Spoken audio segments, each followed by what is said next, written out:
Hello, everybody. Welcome to our 2021 cookout. We are doing our international education on cultural foods.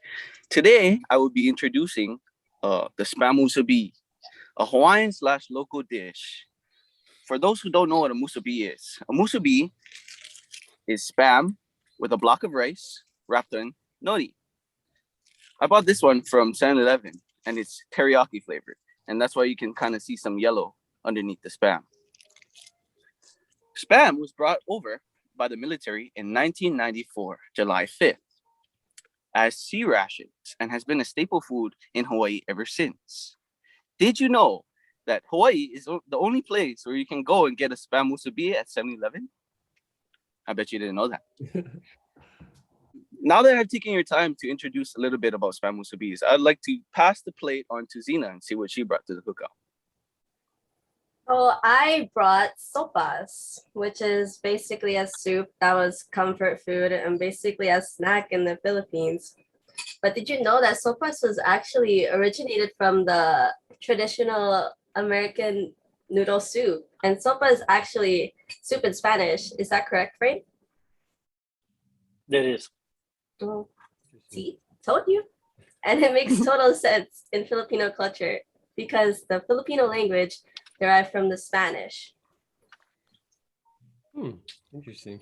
But it tastes really savory and very flavorful. The soup actually swirls in your taste buds and it's actually addictive. That it might get seconds, to be honest. Nice. Can't wait to try some. You should. Yeah. It has cabbage, carrots, shredded chicken, and evaporated milk included in the soup, along with the seasoning. But Frank, what nice. did you bring? The snack that I chose is arroz con leche. Right, it's my second favorite snack. It was brought to Mexico by the Spanish in the 8th century. Now everyone makes it different, but the four common ingredients are rice, milk, sugar, and cinnamon. And then you can dust some cinnamon on top. Now there's two ways to have it. My preferred way is cold, but you can't have it hot. Like this one, this is store-bought. Not my favorite, but it's not that bad. It's actually pretty sweet, very creamy, and you can definitely tell that the lumps of rice. Have any of you had any? No, I haven't, but I probably So had what's it the- homemade. What's the difference between that and a parfait? This and a parfait. A parfait is actually yogurt Right. Oh, with granola mixed in it. This is a lot better too. So I kind of was I definitely thinking recommend you. oatmeal. What? I kind of was thinking oatmeal. Like It relates to it or no? What do you think? That's called, I believe in Mexican, that's called atole. So it's a whole different kind of ball game. Yeah. So, but I definitely think that if you guys haven't, it's definitely something good to try, especially when you make it at home. There's a lot of recipes that you can find online, It's or if you simple. like, you can ask. And yeah, they're easy too. It's not really that hard. Interesting. So, all right, Dustin, what you got? All right. So everyone, today I got it's a particular type of mochi. It's called chichidango mochi, and as you can see, it's very gelatinous and stretchy and sticky and stuff, right? So with that being said, I'll give you a little brief history. Chichidango is it's a basic type of mochi, and it started really to gain recognition in Hiroshima, Japan, back in the early 1900s. And a fun fact to know is that while this style of mochi is originally from Japan, it actually is more popular in Hawaii. And this is pretty much because it's a mixture between two cultures, kind of like the Japanese culture and the Hawaiian culture. And the difference is that in Japan, they usually don't put this if you guys can see, there's cornstarch, to make it less sticky. Like you see, I was sticking to my finger, right? So down here we decided to put cornstarch on it. to make it a little bit more how would you say, like confectionate or more pretty, in that sense. The last thing I want to end is that down here, it's especially popular in Hawaii because we eat it in celebration of Girls' Day. That's like a big thing. So that's something, and it's Boys' Day too. So that's something I kind of grew up with, you know what I mean? Yeah.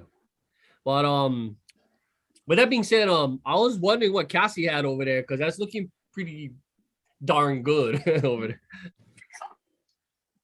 I'm from the Hawaiian culture and I got the dessert kulolo. It is famous in Kauai, where 80% of the taro is grown on the Guardian Isle. And it's made of taro, coconut milk, and sugar. Hmm.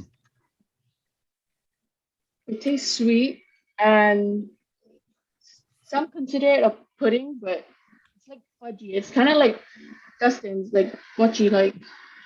Right. No, those are good ingredients. Would you say coconut milk? Yeah. So sugar. So it's chewy is what you're saying? In that kind of aspect? Yeah. And what kind of taste does it have to it? I've never tried it. Pretty sweet. If you tried Hoi or Hopia, I don't think you would because you're in the mainland, but I haven't. yeah, it's kind of like that. It looks like chocolate. That's why I asked. Like, does it have any? It looks It like a big has- old chunk of chocolate. It's kind of like yours and Dustin's like mixed together. So it has like a lumpy, like textured taste, but like it also has like a gelatin base too. Mm. And it tastes like coconut. It has like sweet coconut taste, yet that like that bland taste of like taro.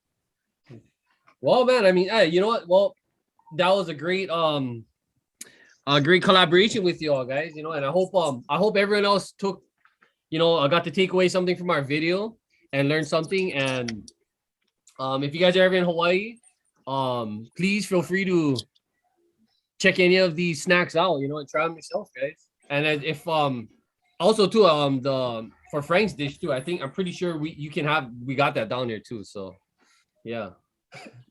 Definitely want to try that. Yeah. Yeah, I definitely can't wait to get up there and try some. All these Some dishes look amazing. musubis, dog. All right. All right. Well, I guess that concludes it, guys. Thank you guys for coming to our potluck.